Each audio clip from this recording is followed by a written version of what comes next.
Olá, paz seja convosco. Que alegria falar com você através desse canal, através desse vídeo. Já fazia um tempo que eu não gravava vídeo para o canal, falar sobre algumas pérolas, alguns insights, alguns pensamentos bíblicos, mas eu confesso que realmente esses dias têm sido bem corrido mesmo. Mas Deus tem nos dado graça. Querido, que prazer falar com você novamente. E hoje eu queria falar de um assunto que foi pauta da nossa última aula de escola bíblica na igreja. Eu tive a alegria de poder dar uma aula lá na escola bíblica onde eu sou diretor e acabamos abordando o assunto sobre o que acontece com o salvo depois da sua morte. São muitas dúvidas, é um assunto que gera muitas discussões, mas eu acabei trazendo a minha visão sobre o assunto e eu queria, nesses rápidos minutos, compartilhar com você. E aí, você sabe o que acontece com o crente, com o salvo, ou até mesmo com alguém que não professa a fé após a sua morte? É um assunto muito complicado, complexo e tem muito pano para manga. Mas eu vou tentar, com alguns versículos bíblicos, esclarecer algumas dúvidas aí que você tenha e a gente vai poder conversar sobre o assunto em outros momentos. Eu me coloco à disposição para estar ajudando nesse sentido. Querido, primeiro a gente tem que entender que as visões não se fecham. Então, se a pessoa é um ateu, ela acredita que morreu, acabou tudo, não existe segmento dessa vida.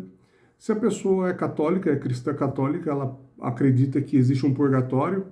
Então, após a morte, a pessoa vai pagar pelos seus pecados, vai sofrer em algum lugar, que eu realmente não sei bem ao certo onde fica, porque acabei nunca me interessando por esse assunto, porque não é algo que eu nem de longe acredito. Se a pessoa é espírita, ela vai achar que vai reencarnar, pagar seus pecados, sofrer e voltar em outros momentos. Se a pessoa é adventista do sétimo dia, e algumas outras linhagens da teologia cristã, vai acreditar que a pessoa vai estar dormindo até o dia da ressurreição.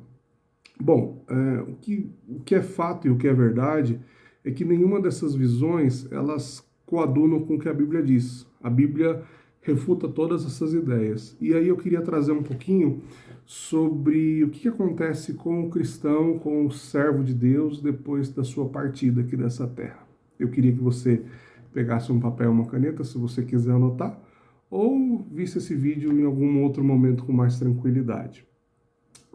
Queridos, são duas separações que nós temos que fazer.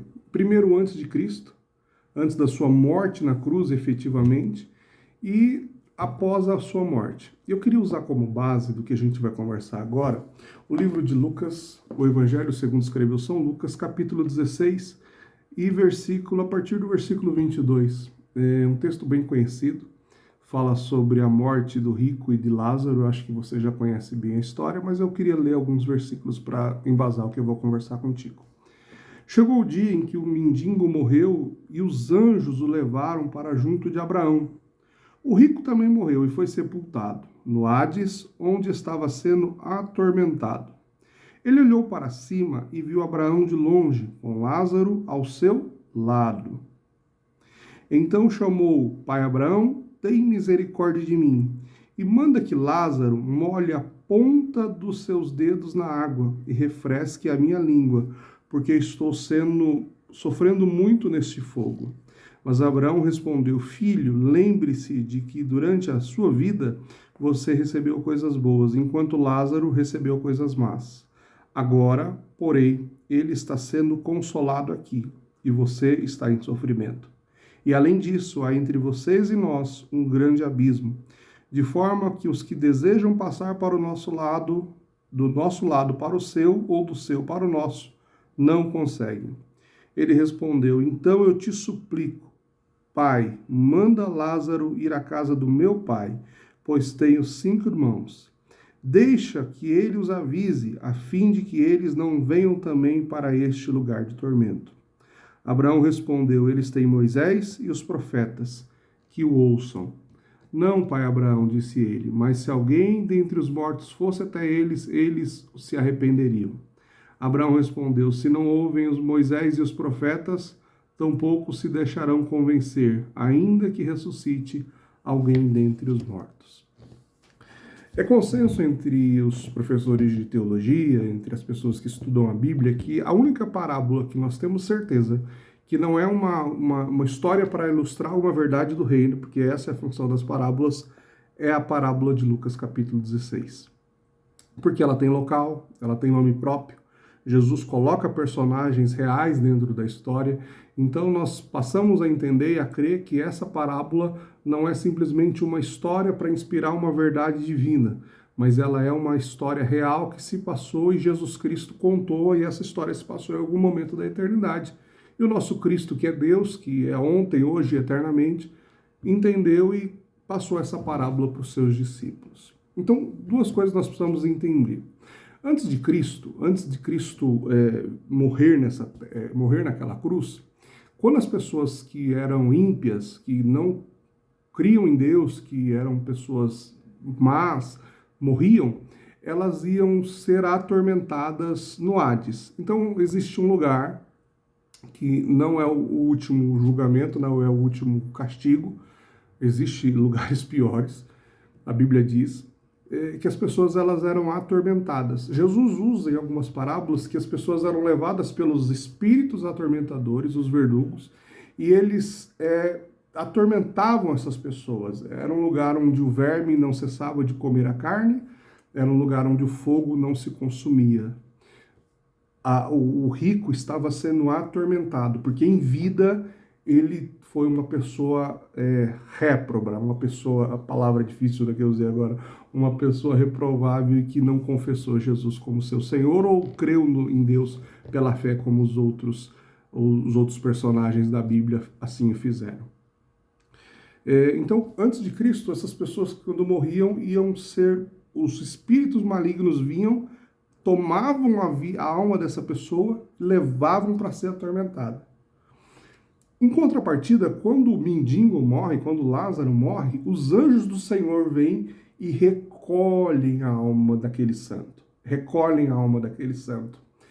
Eu costumo dizer, e eu faço muitas visitas para pessoas enfermas, e quando a gente conversa sobre morte, acaba surgindo um assunto, eu costumo sempre dizer que as pessoas não estão sozinhas. A Bíblia diz que o anjo do Senhor acampa-se ao redor dos que o temem e os livra até na hora da morte, os leva para junto do Pai.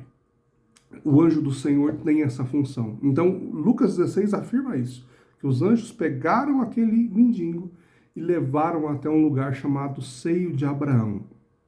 Por que eu digo que esse lugar não era o local definitivo ainda? Cristo, quando morre, e ele está na cruz, lá no livro de Lucas também, você pode acompanhar em Lucas capítulo 23, no versículo 42, ele tem um dos seus últimos diálogos com um dos ladrões. E o ladrão diz assim: Jesus, lembra-te de mim quando entrares no teu reino. Jesus respondeu: eu lhe garanto que hoje você estará comigo no paraíso. Esse paraíso é o lugar que Jesus cita em João 14 para os seus discípulos, quando ele fala: olha, eu vou para o Pai, mas não vos deixarei, eu vou preparar lugar, para que onde eu estiver, vocês estejam também.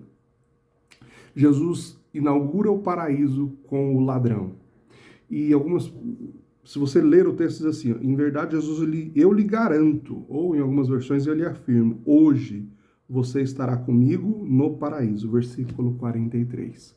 Então, a partir da morte de Cristo, todo aquele que confessa Jesus como seu Senhor e Salvador vai para um lugar chamado paraíso. Por que eu não acredito que as pessoas estão dormindo quando morrem, né? Eu sei que existem alguns textos de pano para manga, mas eu queria que você prestasse atenção em alguns versículos que eu vou te deixar. Primeiro, quando a gente analisa o diálogo de Lucas, capítulo 16, a parábola do Lázaro e do mendigo, você vê que que o rico está acordado, está sendo atormentado. Abraão está conversando com ele. E a Bíblia diz que o mendigo, Lázaro, estava ao lado de Abraão. Não diz que estava dormindo em Abraão. Tanto é que o rico pede para que o mendigo volte à terra para avisar os seus irmãos do que estava sofrendo, que eles precisavam conhecer o Deus de Israel, servi-lo, para que não fosse para aquele lugar de tormento. Você não vê o rico dizendo assim, desperta Lázaro, né? Acorda Lázaro, para que ele vá até os meus irmãos. Não, a Bíblia diz, nós lemos no texto que Lázaro estava ao lado de Abraão, participando ativamente daquele momento. Você não vê ninguém dormindo. E aí eu dou alguns outros versículos. O que acontece então, irmão Bruno, quando efetivamente eu parto, eu morro, quando eu bato a caçuleta aqui na terra, né? Eu estico as canelas, né? Fecho o paletó de madeira. A Bíblia diz que os anjos do Senhor vêm e recolhem a alma daquele santo. Imediatamente, aquele espírito, ele é aperfeiçoado. Hebreus, capítulo de número 12, versículo 23. O texto diz assim: a Universal Assembleia e a Igreja dos Primogênitos, que estão escritos no céu, e a Deus, o juiz de todos, e aos espíritos dos justos aperfeiçoados. Esse texto falando de pessoas que já estão participando da glória de Cristo. Em 2 Coríntios, capítulo 5, versículo 8, Paulo diz assim, temos confiança que desejamos antes deixar esse corpo para habitar com o Senhor. Então Paulo fala que morrer é estar habitando com o Senhor, habitar, morar, estar lá, não dormir, habitar, participar das bem-aventuranças. No texto de Hebreus, no texto de 2 Coríntios também, eu gostaria de corroborar essa explicação, quando ele fala no mesmo capítulo 5, 2 Coríntios capítulo 5, deixa eu achar aqui para você. No versículo, gosto muito do versículo 10, assim, pois todos nós devemos comparecer perante o tribunal de Cristo, para que cada um receba de acordo com as suas obras por meio do corpo, quer sejam boas, quer sejam más. Hebreus capítulo 9, versículo 27, diz assim, aos homens é ordenado morrer uma vez só. Então isso já acaba com a explicação do Espiritismo. E o versículo segue dizendo assim, vindo após a morte o juízo. Então, o homem morre, após a sua morte, imediatamente o seu espírito é aperfeiçoado e ele passa por um juízo. Juízo quer dizer julgamento. Qual é esse juízo, irmão Bruno? Versículo de número 10 de 2 Coríntios, capítulo 5, 10. Pois todos devemos comparecer perante o tribunal de Cristo, para que cada um receba de acordo com as obras praticadas por meio do corpo, quer sejam elas boas, quer sejam elas más. Tribunal de Cristo não é o último tribunal, o grande julgamento do trono de Deus, onde todas as nações, povos e línguas serão julgadas. Esse tribunal é para crentes. Você que trabalha pela obra de Deus, você que se desgasta pelo serviço do Senhor, há recompensa para o teu trabalho. Então, esse tribunal é um tribunal de galardão. Então, perceba, a pessoa morreu, seu espírito foi aperfeiçoado, os anjos os levaram até a presença de Cristo.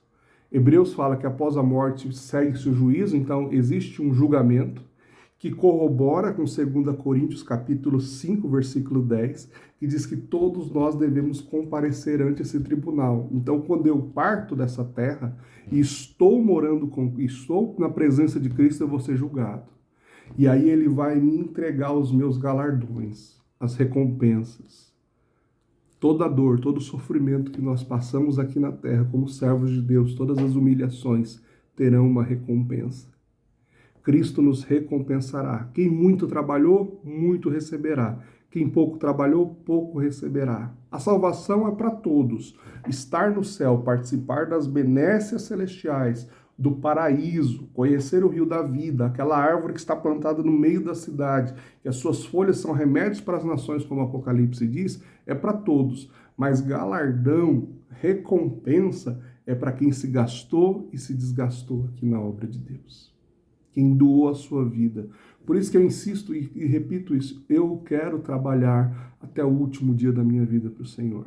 Ah, não importa os meus erros, não importa se eu vou tombar, se não importa, eu quero permanecer nesse caminho até o último dia da minha vida. Porque eu sei o que ele fez por mim, eu sei quem me chamou, eu sei quem me vocacionou. E importa entrar no céu. E o reino dos céus é tomado por violência, diz a palavra de Deus. Então, queridos, acompanhe comigo essa linha de raciocínio. Se você está sofrendo por fazer a obra de Deus, há recompensa para o teu trabalho.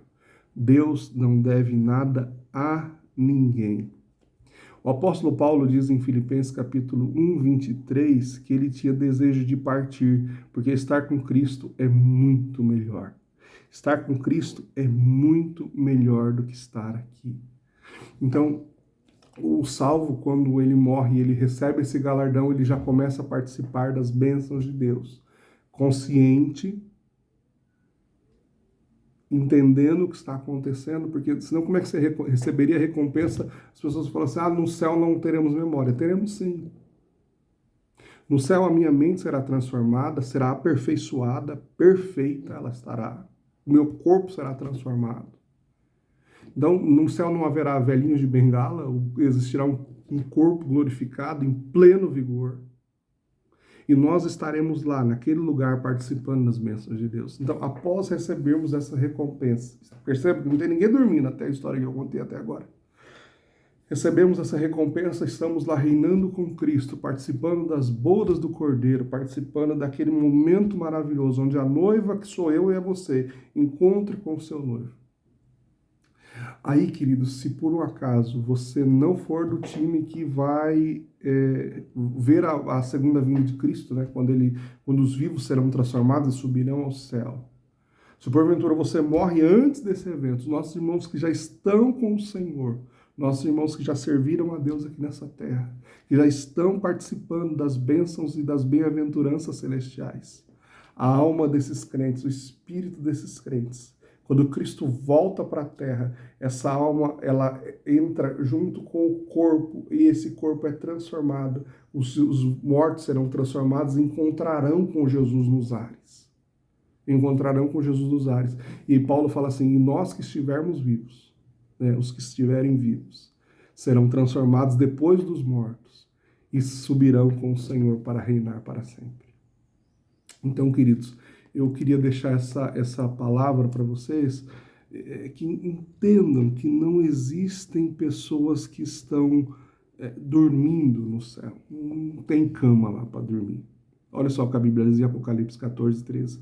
Eu ouvi uma voz do céu que me dizia, bem-aventurados os mortos que agora morrem no Senhor, diz o Espírito, para que descansem dos seus trabalhos e as suas obras os seguem.